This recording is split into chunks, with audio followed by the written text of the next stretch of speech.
Hi మిత్రులారా, అందరికీ నమస్కారం. ముందుగా మన ఛానల్ లైక్ చేయండి, కామెంట్ చేయండి, షేర్ చేయండి. మనకు ఇప్పుడైతే ఒక జమ్మూ కాశ్మీర్‌లో అసెంబ్లీ ఎన్నికలైతే జరగబోతున్నాయి. అసెంబ్లీ ఎన్నికల్లో భాగంగా మనకు అక్కడ చాలామంది రిపోర్టర్స్ న్యూస్ కవర్ చేయడానికెళ్ళి యూట్యూబర్స్ కానీ వాళ్ళు గ్రౌండ్ లెవెల్‌లో న్యూస్ కవర్ చేస్తున్నారు. అక్కడ షాకింగ్ విషయాలైతే మనకు బయటపడుతున్నాయి.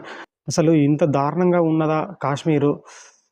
ఆర్టికల్ 370 ముందు ఇంకా ఎంత దారుణంగా ఉన్నది అని చెప్పేసి మనమైతే ఆలోచించొచ్చు.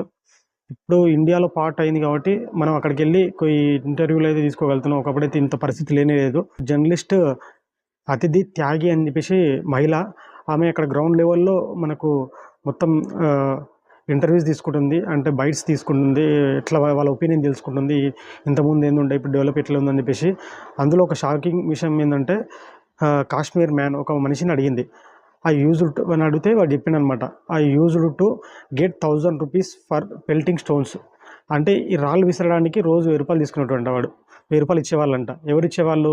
టెర్రరిస్ట్‌లకు సపోర్ట్ చేసే వాళ్ళకి వాళ్ళు అక్కడ నుంచి వీళ్ళకి డబ్బులు ఇచ్చి ఒక ఆర్మీ మీద స్టోన్స్ పెల్టింగ్ చేసేవాళ్ళు, రాళ్ళు విసిరేవాళ్ళు. అంటే ఒకప్పుడు మనం ఈ కాశ్మీరీ వాళ్ళు నిజంగా వేర్పాటు సపరేట్ కాశ్మీర్ ఒక కంట్రీ కావాలా, లేకపోతే పాకిస్తాన్‌లో కలవాలా అని చెప్పేసి అనుకునేవాళ్ళు. కానీ అది మొత్తం ఈ రాళ్ళు విసురుతున్నది కాశ్మీర్, మన పాకిస్తాన్ చేస్తున్న కుట్ర. వాళ్ళకి డబ్బులు ఇచ్చి రాళ్ళు విసిరేసించేది. మనకు ఆ జర్నలిస్ట్ వచ్చేసి అడుగుతుంది, so did you have pelt stones on specific hours? అంటే మీకు ఏమైనా స్పెసిఫిక్ అవర్స్ ఉన్నాయా స్టోన్స్ పెల్టింగ్ చేయడానికి అని చెప్పి అడిగితే వాడేం చెప్తాడు అక్కడ ఉండే కాశ్మీరీ వ్యక్తి, 2-3 hours mandatory and then full payment. All the youth used to pelt stones on earn money. అంటే 2-3 గంటలు ఒక మ్యాండేటరీ అంట, ఫుల్ పేమెంట్ ఇస్తారు. వాళ్ళ మొత్తం యూత్ కానీ స్టూడెంట్స్ కానీ వాళ్ళు స్టోన్స్ ఆర్మీ మీదకి విసిరి డబ్బులు సంపాదించే వాళ్ళంట. But it stopped after 2019. 2019 తర్వాత ఇది స్టాప్ అయిపోయిందనమాట. Earlier security was at risk.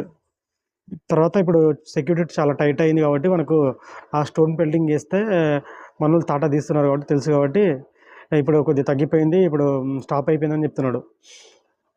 ఇట్లాంటి దారుణంగా ఉండే మనకు ఇది స్టోన్ పెల్టింగ్ చేయడానికి డబ్బులు ఇచ్చి మనకు ఆర్మీ మీద రాళ్ళేపించేవాళ్ళు. ఇప్పుడు చూస్తే దాని పరిస్థితి అక్కడ ఎంత ప్రశాంతంగా వాతావరణం ఉందో. కానీ మన కుహనా మేధావులు మాత్రం అక్కడ ఏదో జరిగిపోతుందంటారు. అక్కడ ఏం జరగట్లేదు. అక్కడ టెర్రరిస్ట్ యాక్టివిటీస్ చేసే వాళ్ళ డబ్బులు ఇచ్చి మరి అక్కడ ఉండే యూత్ కానీ అక్కడ ఉండే ఫ్యామిలీస్ తోటి మనకు స్టోన్స్ పెల్టింగ్ చేస్తుండే. కానీ ఇప్పుడు తగ్గిపోయింది. అది దేనివల్ల మీకు తెలుసు, ఆర్టికల్ 370 తీసేయడం వల్ల మరియు నరేంద్ర మోడీ పాలన వల్ల. అదే కాంగ్రెస్ ఉంటే ఎన్ని బాంబులు పెట్టే టెర్రరిస్టులు మంచిగా స్వేచ్ఛగా తిరుగుతున్నాయి మన ఇండియాలో. మళ్ళీ రాహుల్ గాంధీ ఆర్టికల్ 370 తీసేస్తుంటున్నాడు. ఎంత చెత్త ధమాకు లేని మాటలు మాట్లాడతారంటే కాంగ్రెస్ వాళ్ళు.